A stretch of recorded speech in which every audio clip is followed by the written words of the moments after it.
This is Sandhya. I'm back with another topic.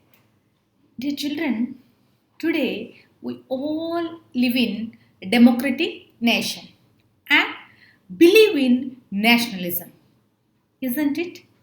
But do we know the meaning of nationalism and from where did this concept come into existence and how it related to Europe and what was the dream of the Europeans? All this will be answered in this session.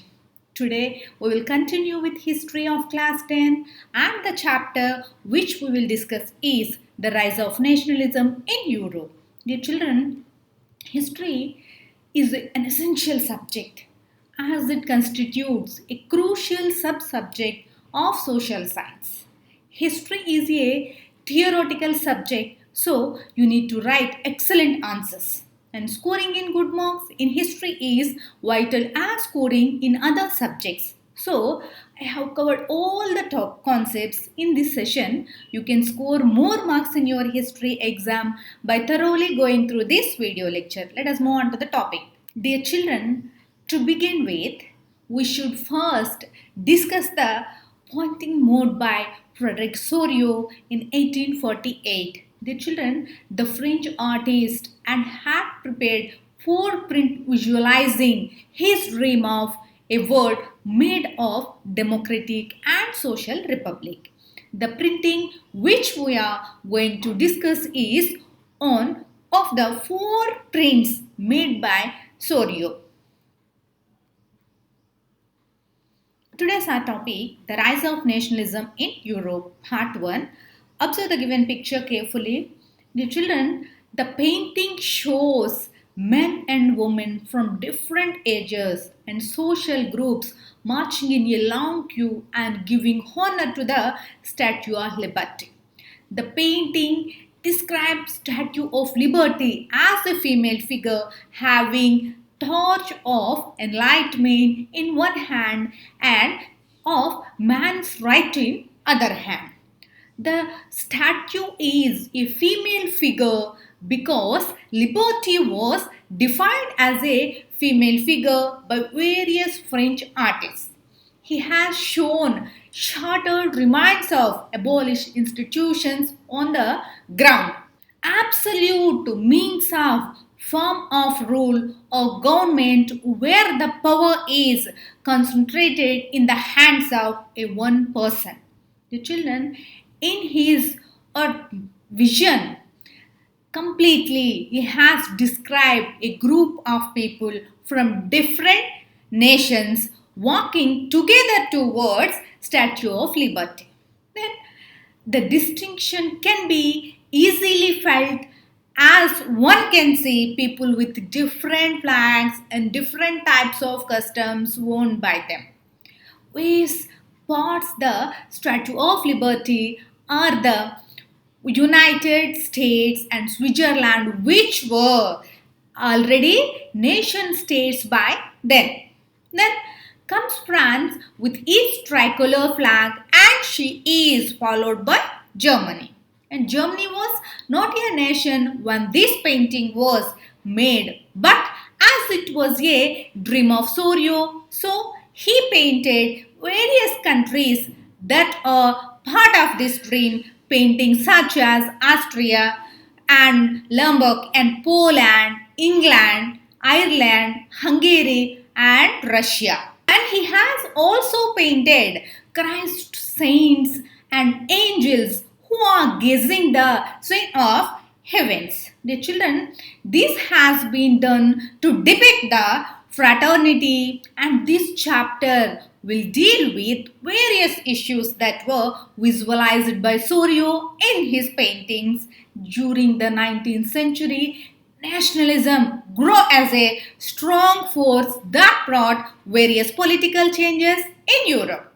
The final result of these changes was the coming up of the nation state in place of the multinational dynastic empires of Europe. Let us discuss about the French Revolution and the idea of nationalism. During the 19th century, nationalism emerged as a force which brought about sweeping changes in the political and mental world of Europe. The end result of these changes was the emergence of the nation state in the place of the multinational dynastic empires of Europe. A modern state in which a centralized power exercised sovereign control over the clearly defined territory has been developing over a long period of time in Europe. Dear children, the rise of nationalism was France from where the concept of nationalism came into existence for first time with the and French Revolution in 1789. Dear children, before this, France was a territorial state, and this means that it was ruled by an absolute monarch. The word absolute means a rule where the whole power is concentrated in the hands of a ruler or a monarch. The French Revolution brought the concept of nation and nationalism in France, and the main aim was to form a nation where there will be a united community enjoying equal rights under a constitution. The Estate General was elected by the body of the active citizens and renamed the National Assembly. Internal customs, duties, and dues were abolished, and a uniform system of weights and measures was adopted. The revolutionaries further declared that it was the mission and the destiny of the French nation to liberate the people of Europe from disposition. Dear children, for this, the French revolutionaries introduced various measures and practices that could create a sense of collective identity among the French citizens. Some of the measures taken by the revolutionaries, one of that, the royal flag was replaced by a new tricolor flag, and the Estate Journal was elected by the body of active citizens and renamed the National Assembly. Not only this, new hymns were composed and oaths were taken and commemorated all in the names of the nation. And a centralized administrative system was put in place and uniform laws for all citizens were formulated and internal customs duties and dues were completely abolished and uniform system of weights and measures was adopted and French was considered as a common language of the nation. Dear children, not only this, the French revolutionaries made it their mission to spread the idea of nationalism and to help Europeans liberate themselves from dictatorship. And here, soon the news about French Revolution spread to various cities of Europe. Students and other members of educated and middle class began to setting up Jacobin clubs. Then, Jacobin clubs were those revolutionaries who aimed to establish a republic in their country by ending the king's rule. Dear children, the activities and campaigns of these clubs allowed the French armies to move into Holland, Belgium, Switzerland, and much of Italy in the 1790s. One of that, Napoleon was a military leader who came to power in France. He led many successful campaigns during French Revolutionary Wars and was able to conquer vast part of Europe. Dear children, Napoleon introduced many reforms in the areas under his control. Not only this, Napoleon, after coming into power, had destroyed democracy in France, but in administrative way, he had incorporated revolutionary principles in order to make the whole system more logical and efficient. Dear children, one of the important reform introduced by Napoleon was the introduction of Civil Code of 1804 or Napoleonic Code. Let us discuss about that. Here, according to this, equality before the law was established and federal system was abolished completely and right to property was given and abolished all privileges based on birth, and not only this, serfdom and manorial dues were completely abolished and transport and communication system were improved. Dear children, Napoleonic Code was introduced in Dutch Republic and Switzerland, Italy and Germany. Not only peasants, artisans, workers and new businessmen were happy with the newfound freedom. Then the uniform laws, standardized weights and measures, and a common national currency were welcomed by the businessmen and small scale goods producers, as this had facilitated the movement and exchange of goods and capital from one region to another. And in the beginning, everything seemed good. But French armies were welcomed in many places such as Holland, Switzerland, and Brussels, but soon they turned hostiles towards them as the French armies were oppressing them. Dear children, there were some other reasons also behind their dislikes of French army. They are forced and enlightenment of common people to the French army in order to fulfill the aim of conquering the rest of Europe.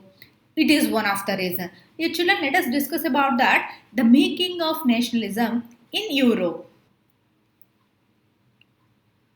Germany, Italy, and Switzerland were divided into kingdoms, duchies, and cantons.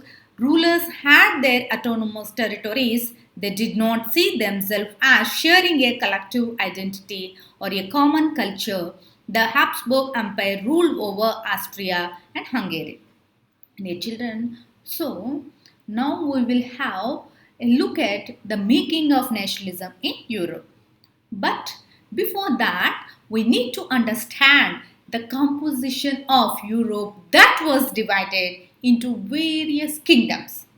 The duchies and cantons were ruled by those rulers who had their autonomous territories, and Eastern and Central Europe were under autocratic monarchies, within the territories of which lived in so diverse people. Dear children, Germany, Italy, and Switzerland was divided into kingdoms and duchies and other parts and kin. They were ruled by different rulers, and Eastern and Central Europe was under autocratic kingdoms within the territories of which lived deserved people, and these people had nothing in common. They did not share any collective identity or a common culture, but all of them had different languages and were from different ethnic groups. So now we can say easily understand that there was nothing common among these groups. But the only common thing was that they had loyalty to the common emperor. Therefore, the question here arises is as to how the idea of nationalism across in the East parts them. And for that, we have to first understand how the society at these places was divided and what were the issues posed by the common people. Dear children, let us discuss about that, the aristocracy and new middle classes. Socially and politically, a landed aristocracy was the dominant class on the continent. The members of these classes were by a common way of life that could across regional divisions. Their families were often connected by ties of marriages. Dear children, the aristocrats were the rich classes that was dominating class in Europe. The members of this society had a common way of life. They were the owners of estates in the villages and also big houses. And they spoke French, and their families most of them time had matrimonial alliances. However, this group was small in number. The major population comprised of peasants. The western part of the land was formed by tenants and small owners, and whereas the eastern part and the land in Central Europe was cultivated by serfs. The children during this time period, the western parts and Central Europe experienced industrial growth. There was a growth of many towns and a group of commercial classes emerged on the scene. So, during the 19th century, new social groups came into being. Then there were a working class population and middle classes made up of industrialists and businessmen and professionals. So, the idea of nationalism grows stronger among these were the educated, liberal, and middle class groups. The children, till now, we have discussed that people in different parts of Europe wanted to have liberal nationalism in their countries. Here, the question arises as to what exactly do we mean by liberal nationalism. Let us discuss about that. What did liberal nationalism stands for? In early 19th century, Europe were closely aligned to the ideology of liberalism. The term liberalism derives from the Latin root liber meaning free. Liberalism stood for freedom for the individual and equality of all before the law. It emphasized the concept of government with consent. Dear children, during the early 19th century, the idea of nationalism and liberalism were closely related to the Europe. The word liberalism is derived from the Latin word liber, which means free. In Europe, the new middle classes saw liberalism as freedom for the individual and equality of all before the law. They all stressed for the government elected by the people. Since French Revolution took place, the term liberalism has taken shape into a new meaning and the end of autocracy and clear privileges. It also made the framing of constitution and formation of government through parliament. 19th century liberals also laid stress upon the right to property. Dear children, through people were granted equality before the law till the right to vote or suffrage was not equal to all citizens. Then, even in France, when French Revolution took place and people were granted the right to equality before the law, the right to vote was not given to everyone. So, only the men with property had the right to vote, and men without property and women were excluded from this. So, it was only for a short period under Jacobins that all adult men with or without property enjoyed right to vote. Later on, when Napoleon came into power and he introduced Napoleonic Code in 1804, the right of suffrage was limited back to few members of society. Under this code, women were taken as minor as they were subject to the authority of father and husband. So, they had no right to vote. Then this led to various movements by women and non-propertied men demanded equal political rights.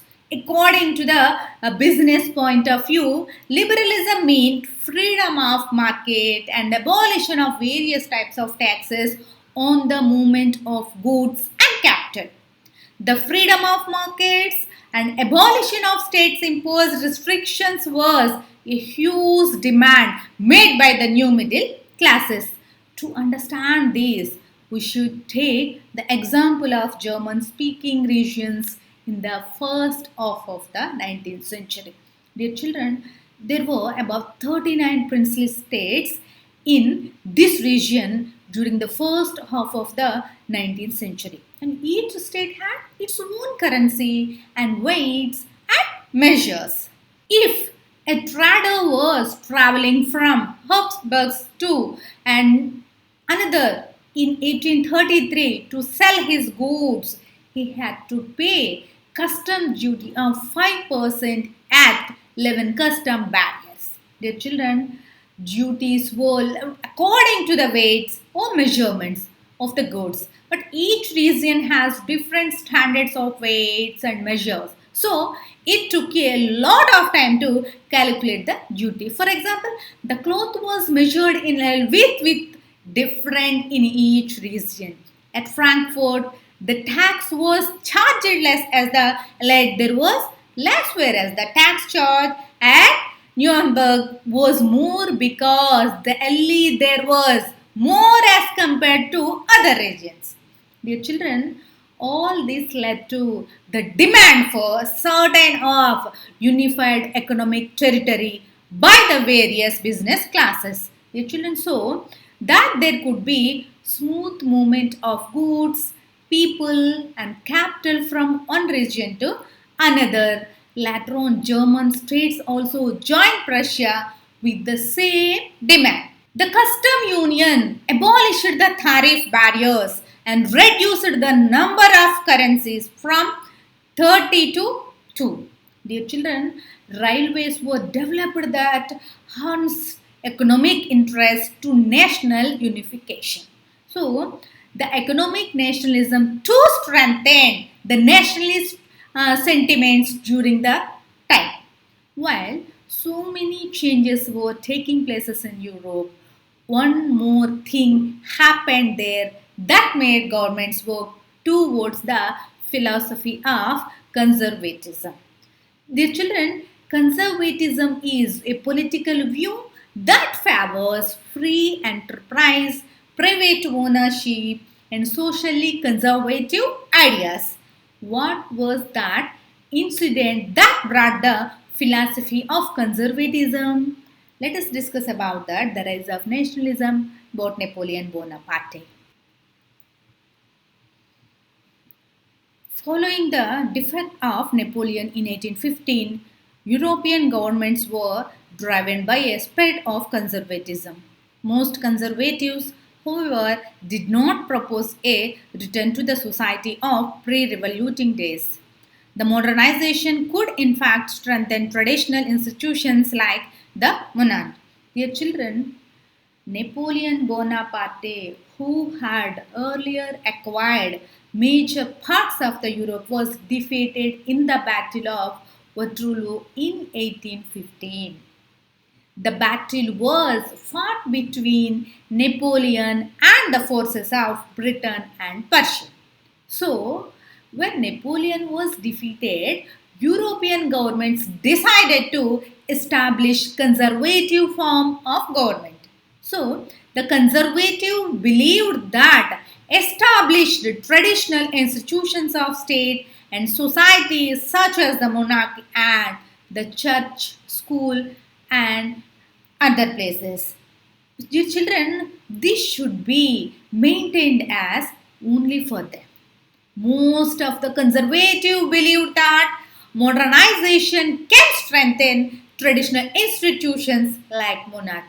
They had a view that some changes can strengthen that autocratic and these monarchies in Europe. So, with this point of view, and representatives of the European powers such as Britain, Russia, and Prussia and Austria met in Vienna in 1850. This came to be known as Congress of Vienna. And these were those powers who had collectively defeated Napoleon and they met at Vienna to draw up a settlement for Europe. Dear children, the Congress was hosted by the Austrian Chancellor Duke Metternich, and the delegates draw up the Treaty of Vienna of 1815, which reversed most of the changes that came in Europe during the Napoleonic Wars.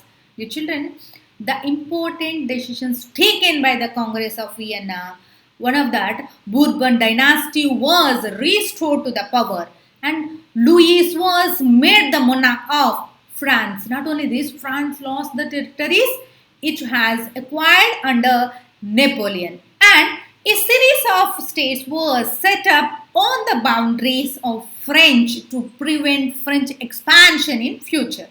Then, with the new arrangements, some territorial changes were seen, such as Kingdom of the Netherlands, which included Belgium, was set up in the north, and the Ghana was added to Piedmont in the south. Dear children, Persia, which was given important new territories on its western and frontiers, while Austria was given northern Italy.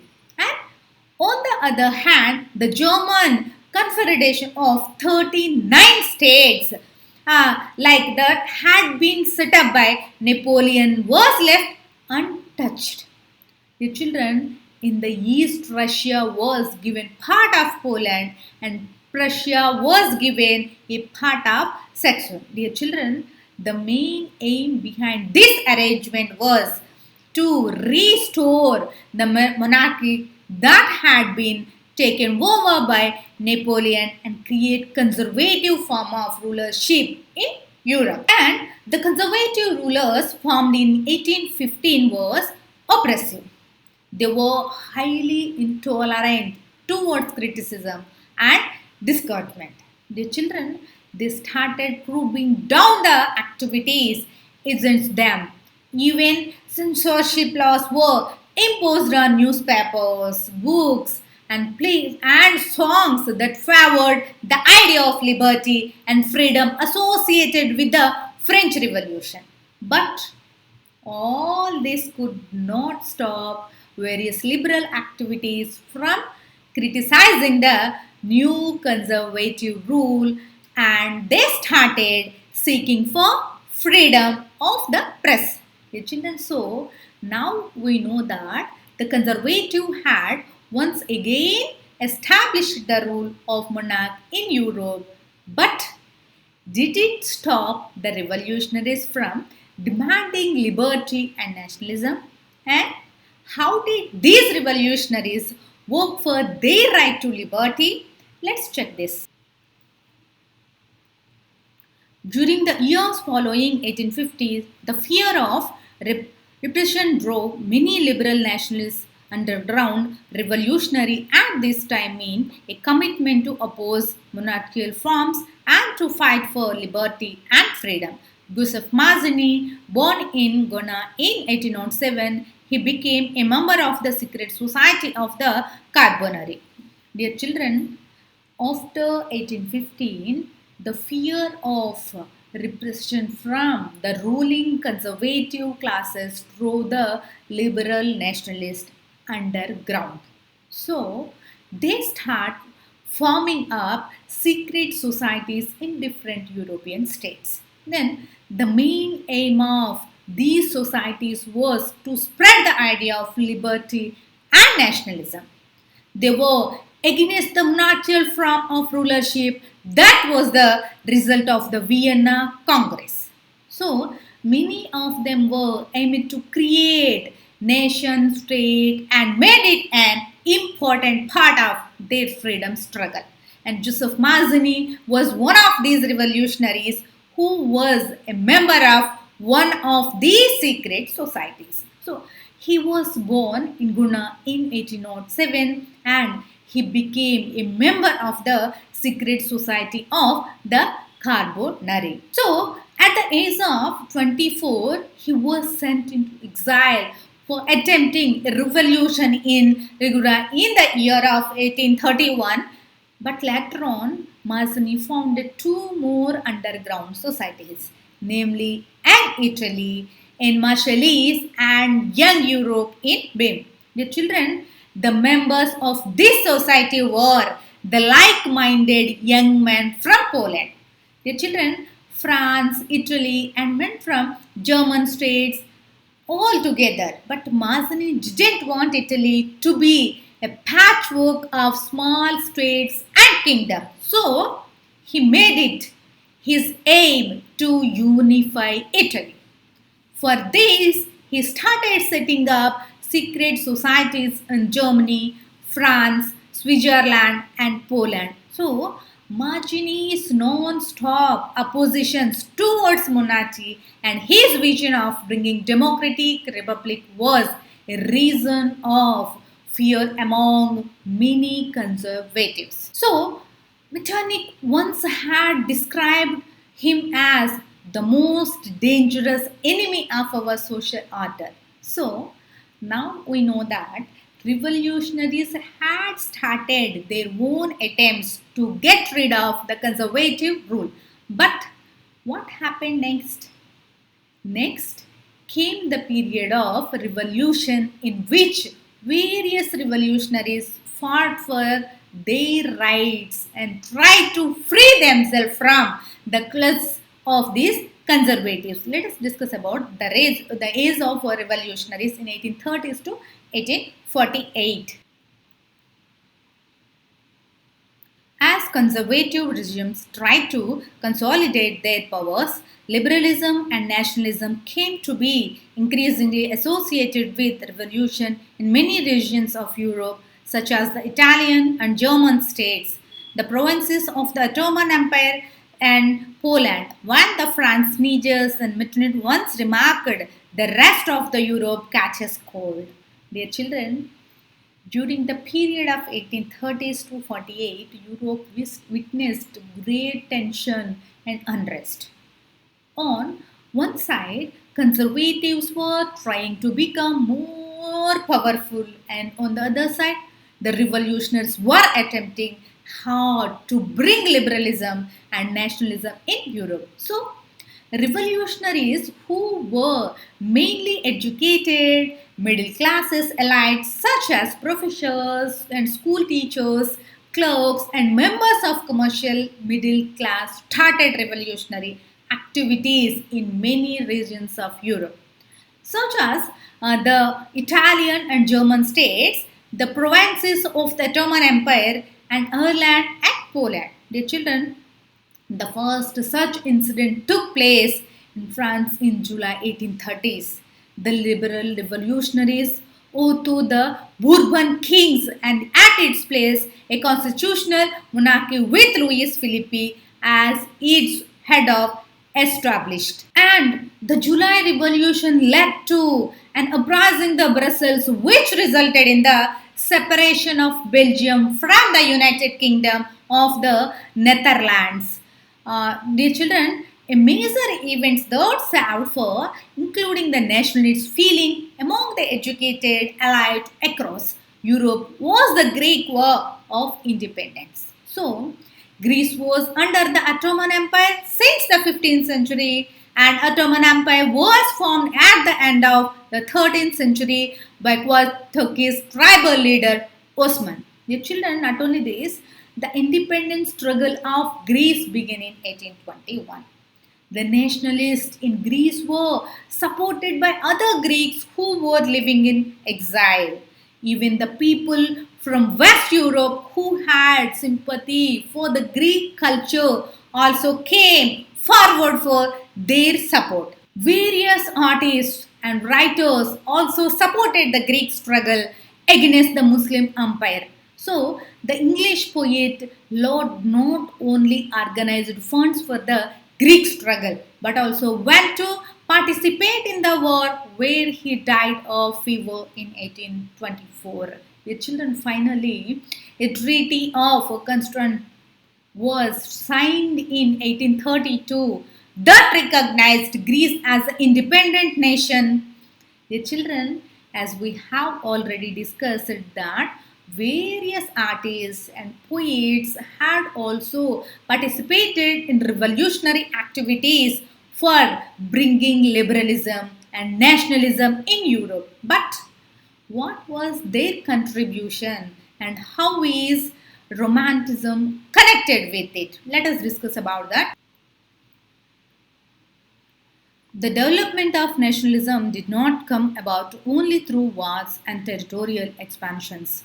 Culture played an important role in creating the idea of the nation. Art and the poetry, stories, and music helped express and shape nationalist feelings. Let us look at Romanticism, a culture movement which sought to develop a particular form of nationalist sentiments.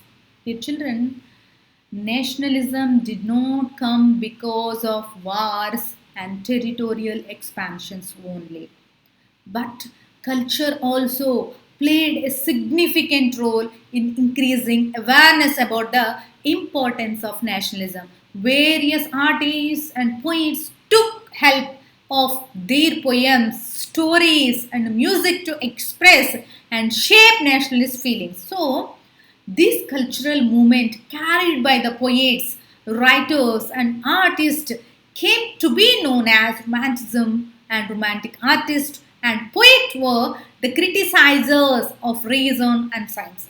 Dear children, to inculcate a sense of shared collective heritage and common cultural past, they tried to focus on emotions, institutions, and mystical feelings. And this resulted in the imprisonment of a large number of brides and bastards.